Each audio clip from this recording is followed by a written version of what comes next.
There's no doubt the Prince of Darkness Ozzy Osbourne leaves an undeniable impression on all those who grace the stage with him.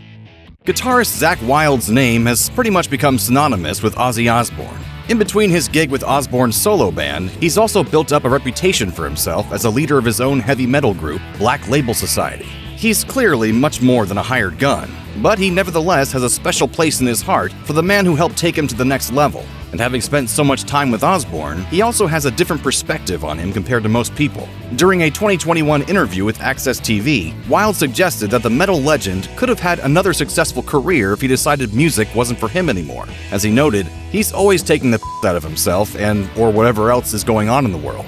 If he wasn't this legendary frontman and singer and everything like that, he'd have to do stand-up. It's a miracle any work ever gets done, just because we're constantly, all you gotta do is hang out with him for like 5 minutes, you'll be on the floor crying. Rob Blasko Nicholson has been slapping the bass for Ozzy Osbourne's solo band since 2003, and he's also performed with the likes of Rob Zombie and Danzig. He's also maintained another successful career as a manager for such bands as Black Veil Brides and In This Moment. Despite all his other success, he's still appreciative of the opportunity to play with Osbourne, who's the undisputed star of the show. In a 2010 interview with Uber Rock, he declared, "Ozzy Osbourne is like the Frank Sinatra of metal." That's because, as Nicholson sees it, he's able to pick and choose who he shares the stage with. At the same time, his songs transcend any particular lineups, as they're seminal pieces of music history, and it doesn't matter who's on stage when they're being performed. In Nicholson's case, however, he's had a solid gig playing with Osbourne for 2 decades, so the job security has been nice. The core Black Sabbath members of Ozzy Osbourne, Tony Iommi, Geezer Butler, and Bill Ward were destined to change the face of heavy metal together. While reflecting on the band's legacy with Music Radar in 2019, Butler discussed his recruitment of Osbourne for his earlier band, Rare Breed. As he put it, "My first impression of Ozzy was that he was not the full shilling, as we used to say back then. I'd seen his Ozzy Zig Needs Gig advert in the local musical instrument store and noticed he lived a few streets away from me in Aston. I went around to his house, but he wasn't in. Osbourne eventually came to Butler's house, and he was quite the sight. As Butler recalled, I opened the door and there was this skinhead with a factory gown on, no shoes or socks, a chimney brush over his shoulder, and a sneaker on a dog lead. Somehow, this eccentric package was the ideal frontman for the band." Geezer said Ozzy would have died if Black Sabbath stayed together. Absolutely.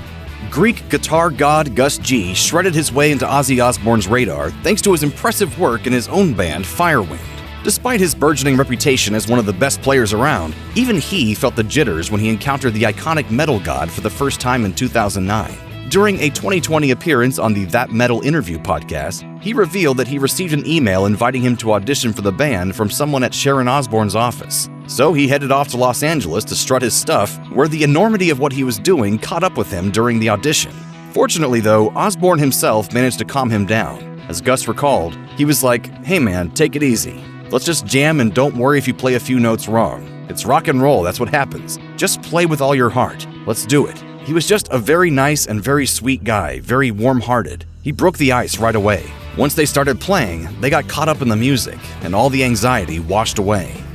Randy Rhoads tragically passed away at the age of 25 from a plane crash in 1982, just as his star was beginning to rise. But he still managed to leave his mark as the creator of some of the most iconic riffs in rock history, particularly the one for the band's hit song from 1980, Crazy Train. He inspired a generation of guitarists to follow in his wake, as his speedy, technical style shaped the future of heavy metal. As revealed by the documentary Randy Rhoads, Reflections of a Guitar Icon, Rhoads respected Black Sabbath, but he wasn't exactly a fan of theirs. His brother Kelly noted that Randy believed Black Sabbath's music to be too slow and grim for his own liking. Also, the guitarist couldn't quite understand why Osbourne tattooed his name on his hand, as he blurted out, "Who the f*** would write his name on his hand?" Despite Randy's misgivings, he went on to audition for Osbourne's band. He was given the job immediately, and the rest is history.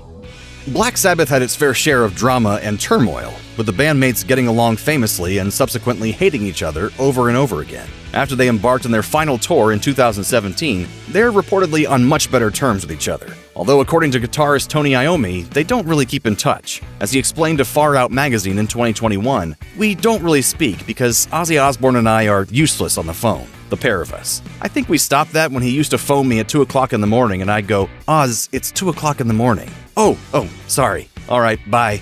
How's your health these days, Tony? Hopefully, at the moment, it's all right. But good, you know, you just don't know. With the Osbourne family recently moving back to the United Kingdom permanently, maybe it will be easier for them to actually stay in touch and see each other. The two of them actually collaborated on a song for Osbourne's 2022 album, Patient Number 9, with Iommi telling Rolling Stone, "I like what Ozzy sang on it. I think he did a really good job." When Black Sabbath embarked on their final tour, they were missing drummer Bill Ward. He'd been absent for a few years before that, as he cited a bad contract. However, Ozzy Osbourne told Mojo magazine that the reason the band parted ways with Ward was because he struggled to remember his drum parts. Ward was unhappy about the accusations leveled against him, so in 2015, he took to Facebook to announce, "I'm looking for an honest accountability of all of Ozzy's statements that I felt were untrue. I would want Ozzy to amend his opinions and exaggerations. I would want him to be forthcoming about his unrealistic viewpoints. And because I was chastised publicly, I would want him to amend publicly in his words, and not through an Ozzy representative, the nature of the wrongs." The feud between Ward and his bandmates then went back and forth for several years. Following the final show of the Black Sabbath reunion in 2017, Ward admitted to Rolling Stone, "The biggest loss has been Oz. I loved him in a very special way. That's been the toughest one to let go, and to wish him farewell and happiness in his life and everything else."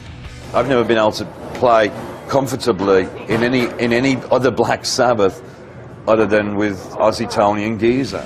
One of the longest-serving members of Ozzy Osbourne's solo band is keyboardist Adam Wakeman, the son of Yes keyboardist Rick Wakeman. The elder Wakeman has known Osbourne for many years, having contributed his talents to the 1973 Black Sabbath album Sabbath Bloody Sabbath. During a 2018 appearance on the podcast Talking Metal, the younger Wakeman revealed that while Osbourne has the ability to have anyone he wants in the band with him, he's fairly loyal and prefers stability to chaos. As he explained, "I think everybody knows that Ozzy is not one of those revolving door type guys. He values the people in the band. And at the same time, we're fully aware that he can have whoever he likes in the band. He can call up anybody. He's Ozzy Osbourne. We're all grateful to be here." Wakeman added that Osbourne never misses a beat to tell him older stories about his father and their time together. Drummer Tommy Clufetos has stepped in as a touring member and session musician for Black Sabbath in the past, and he's also been the main man to hit the skins for Osbourne's solo band. He's a huge fan of his frontman and believes that he's one of the greatest of all time for a specific reason. As he explained in an interview on the Memoirs of a Madman DVD, he has charisma, he's entertaining, it's in his blood. That's what separates him from so many entertainers from the past or nowadays. He has that charisma thing that great entertainers have, not just the music. They have the other thing that draws people to them. In 2021, Clufetos told the music blog Misplaced Straws that Osbourne is pretty much the greatest, and even compared his stage presence to that of Elvis Presley. As he admitted, "I'll always play with Ozzy as long as he asks me to play with him."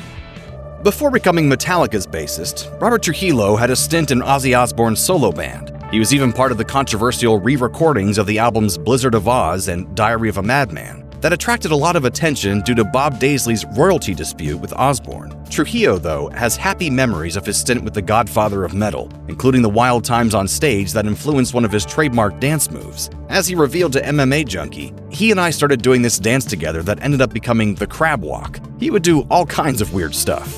He'd pull your hair, scratch you, try to bite you, something weird. I was warned about this, and he would do that." Trujillo added that it was quite the surreal experience, considering that he'd been a fan of Osbourne since he was a teenager. Now we're excited because we get to see Ozzy. This is going to be awesome. Drummer Mike Bordin has not only performed with a once-in-a-generation talent in the form of Faith No More vocalist Mike Patton, but has also laid down the beats for arguably the greatest figure in heavy metal history, Ozzy Osbourne.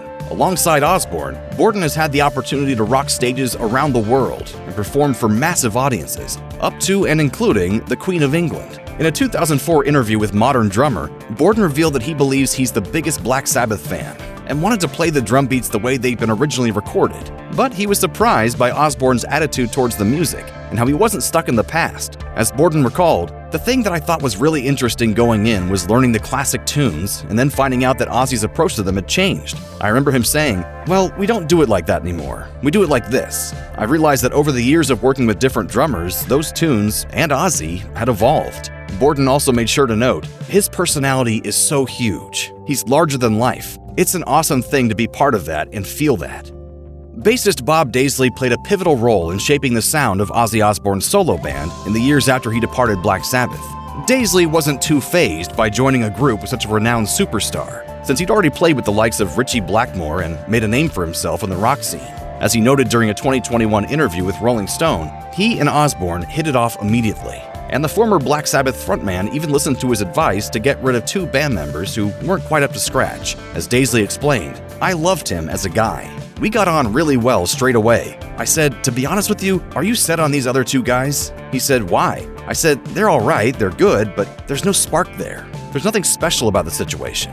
Daisley then added that Osbourne walked out of the kitchen straight into the room where the other 2 musicians were playing and told them to pack their bags and go.